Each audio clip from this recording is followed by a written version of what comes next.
Where the river sings and the tide tells stories. It's a wonder of a tribe, a people whose lives are woven with water, the Itsekiri of the Warri kingdom. In this kingdom, the river is not just a path, it is home, it is destiny. The beauty and the link between Itsekiri and waters is that water has no enemy. Even 70% of your body is water, and that is Itsekiri.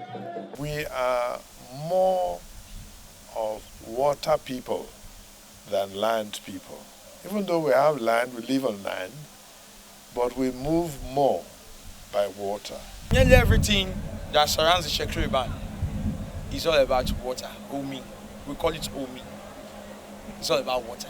Our king, the Ogiame, is also named after the water. The name Ogiame means king of the water. So it's like Itsekiri, the water, that is river to be specific. When we mean water, river, you cannot remove river from the Itsekiri man. And likewise, you cannot remove the Itsekiri man from the river.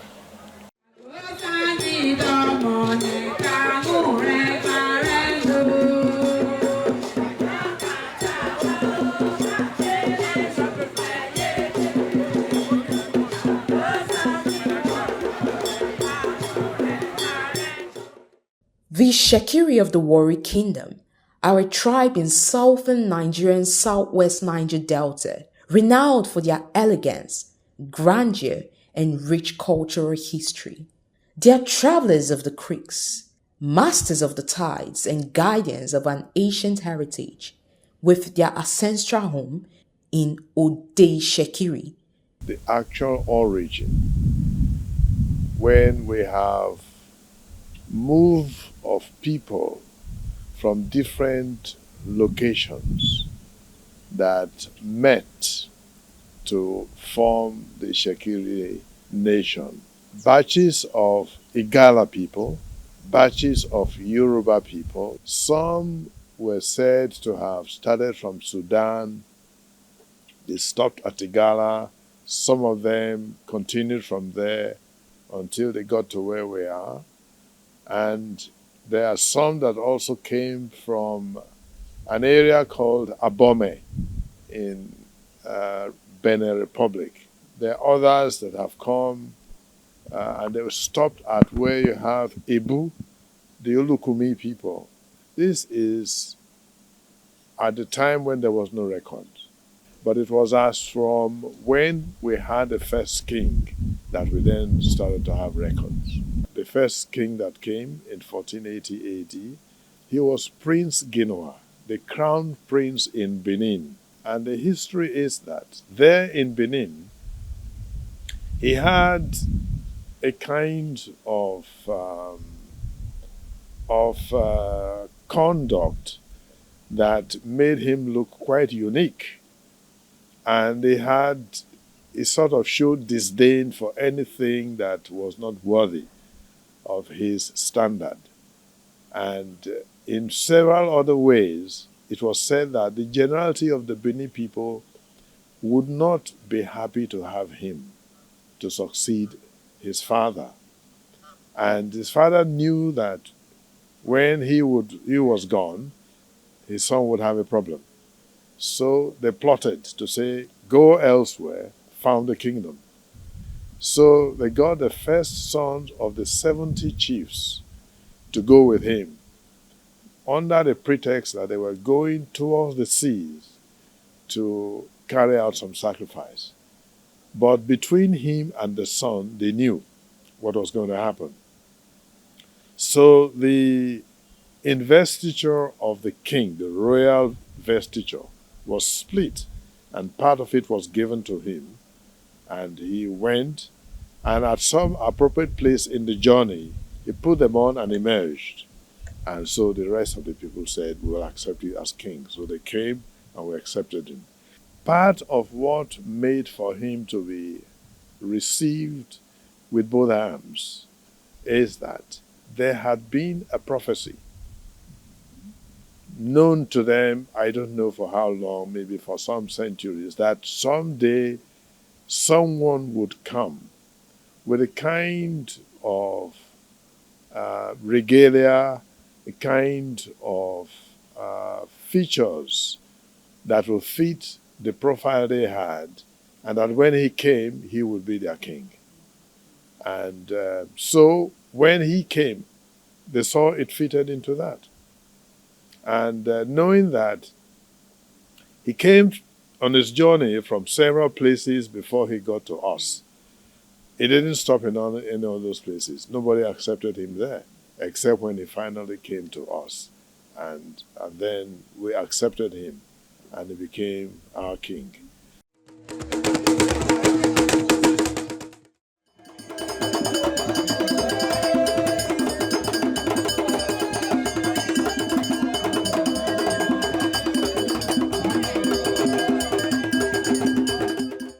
His Majesty Ogiame Atuwase III is the present and 21st Olu of Warri since ascending the throne in August 2021. He has continued to build the kingdom with wisdom and vision. Ugbouru afọmasi ẹkùn pèrèdè ọ̀sán afọwọ́ ẹ̀ṣẹ̀wẹ̀ ìjẹ́nẹ́pọ̀ sọ́dàdà Ogiame ọba tójú ọba baromi ọba rókè ọba tó ká ṣàrẹ̀ gbéráyé má ṣúẹ̀yìn ọba tó ká ṣàrẹ̀ gbéráyé má sọ àsọ. Every king who sits would always look forward, look out, and envision a unified house. That's why it's called a kingdom. And the king is supposed to have sway. He's supposed to have dominion. And so everything that you do, what you think, your actions is in that direction. Not in a selfish or tyrannical way, but more in a generous, benevolent, and elevating way. So when I use the word dominion, it's not to control. He is the custodian of Itsekiri culture worldwide. He is the father of Itsekiri. When you look at him in his majesty, you will know straight away that this is the father. This is the king. This is Itsekiri. Everything you need to know about Itsekiri, just look at the king. You will take a nice swallow of your saliva and say, I am proud. You may not even be an Itsekiri, but just looking at him and the way he carries it with grace, with the blessings of God. No Itsekiri person would consider himself or herself complete without the Olu. That's why you find when he's out, people are excited. People gravitate to him, and they find that in him, their identity is complete. And that in itself, as he also reaches out in that same sense, it makes it easy to therefore galvanize people together, because in him we find our oneness. His Royal Majesty Ogiame Atuwase III CFRO is like a new dawn, a light upon we the Itsekiri people, and we do not take it for granted. We love our king so much.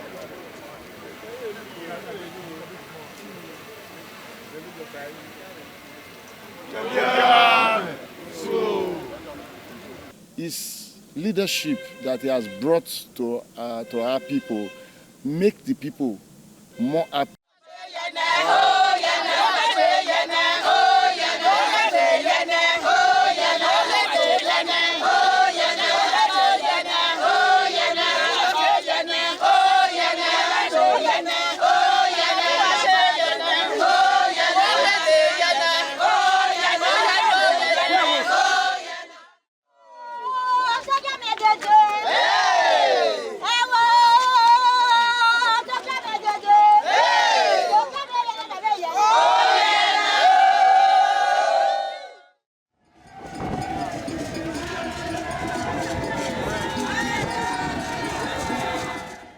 One of their greatest cultural treasures is the boat Regatta, a vibrant festival of color, music, and unity, where the river itself becomes a stage of history.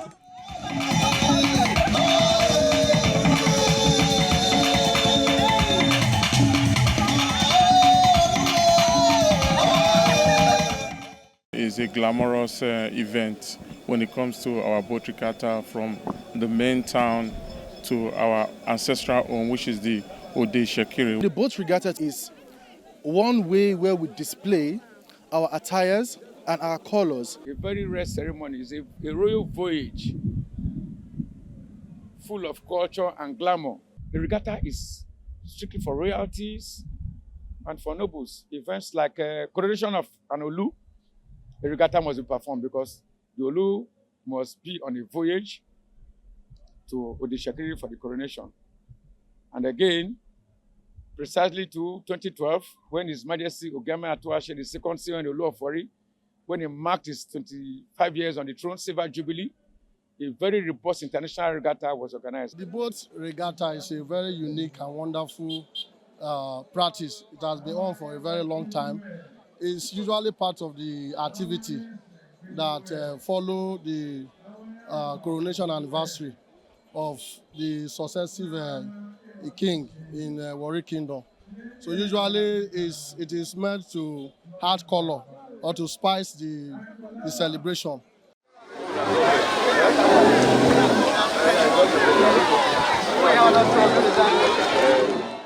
This event features processions of elaborately decorated boats and showcases the maritime skills of Itsekiri boatmen.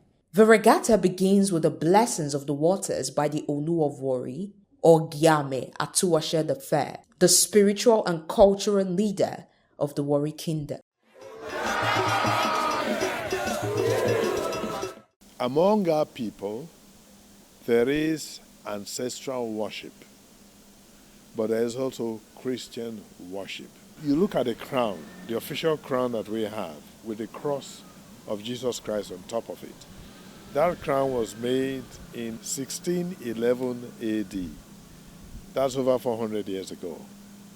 And it was made with the cross of Jesus Christ on top of it to say that the Warri Kingdom is under the sovereignty and lordship of Jesus Christ. So since then, we have also imbibed Christian practices. So when a king reigns who is a Christian, there are certain things that he does, but the Christian background is the basis from which he does that. And of course, if you are familiar with the Bible, you will read when there was the sons of the prophets, and there was the prophet Elisha, and they had some water that they were drinking, but the water was poisonous, and they shouted to him, and he then said, "Bring me some salt." He blessed the salt and poured it on and purified it, and it was all right. So in this case, what he was pouring was the salt of blessing, which he has blessed as a Christian. In his Christian priestly position, he was pouring that salt of blessing in the waters.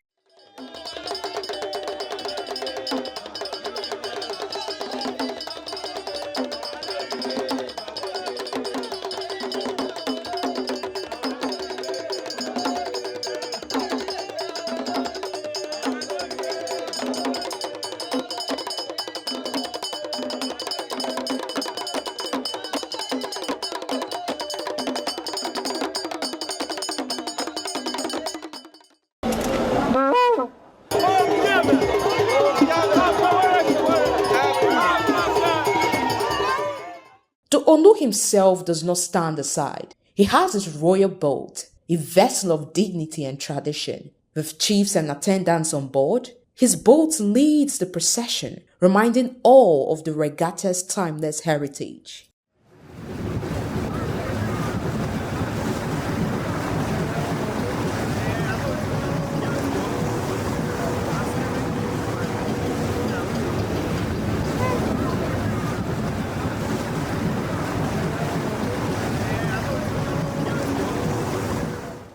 It is only his boat that is decked in that red color. Any Shekiri person that sees that knows that that is the Olu's boat. And the Olu's boat also has his way of moving. Doesn't move alone. There is that which must be in front. There are those that will be on the side. and there are those that will be on the back when it goes on. This has been right from 1480 AD, since then, which is over 525 years ago. So every time, that's the boat the Olu will go on ceremonially. That's not to say that if he wants to go on an unceremonial move, an informal move, he can take a speedboat. That is out of the ceremony. But the formal boat for him to go on is that red boat. In those days when our forefather was there, the only means of transport is through boat. And the red boat in particular was created for the king. So in any environment along the coastline, if you see that red boat, you know that Olu is coming. It's the replicant of what our forefather has been doing. Whenever His Majesty received both national and international guests, he presents the replica of that boat to them all over the world. There's no boat that is as that boat, that royal boat. And it's a sacred boat. A woman does not step into that boat. Strictly for men.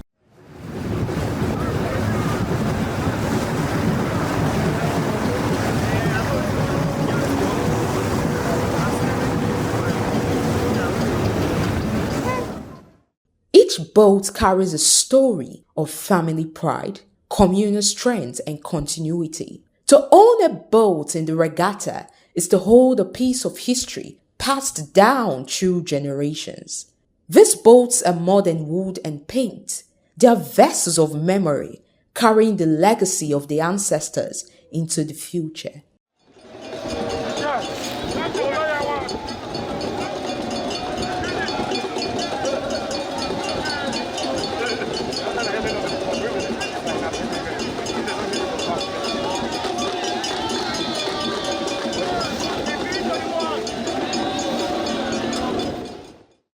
You have the boat that houses the red boats, the whole red boat. That is the one that signified, basically, memorially, the arrival of Guinea.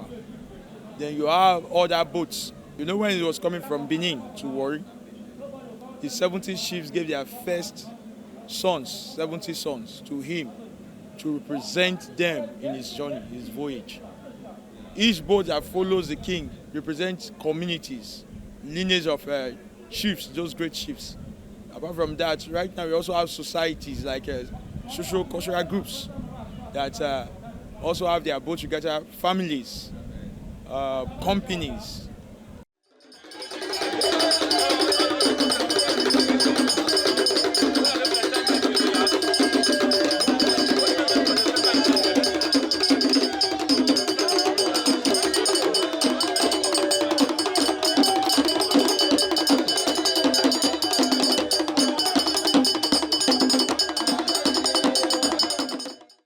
Wherever the Onu of Warri or Giame Atuwashe III appears, the people rejoice.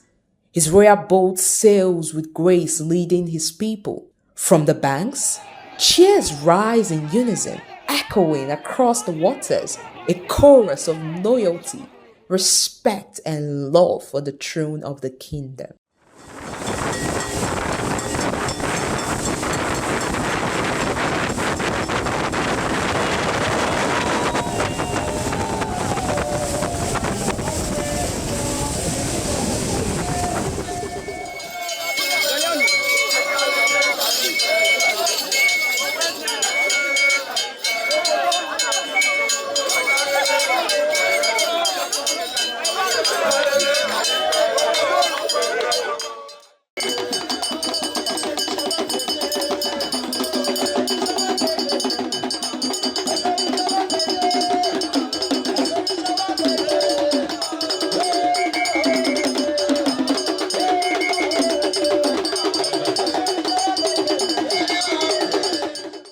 When the paddles rest and the songs fade, the people return to their homes. Yet, the spirit of the regatta lingers in the hearts of the people, in the pride of the kingdom, and in the timeless bond between the Itsekiri and their waters.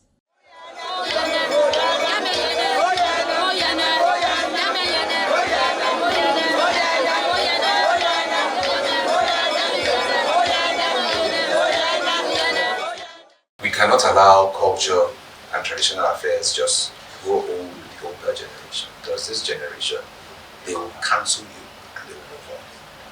So they need to see that culture and tradition is cool. They need to see that it is worth preserving, it is worth participating in, and above all, they need to see that it is their identity, it is who they are. I would encourage most parents to bring their children, especially the Itsekiri parents.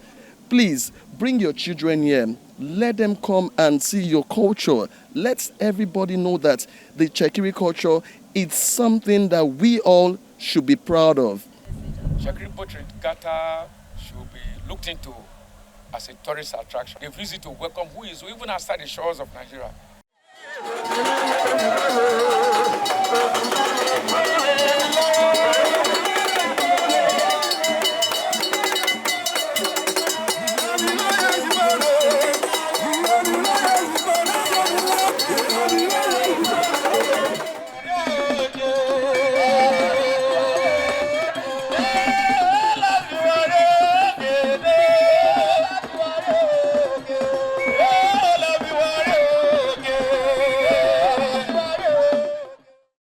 The boat regatta is not just a festival, it is the living culture of a people carried forever by the tide.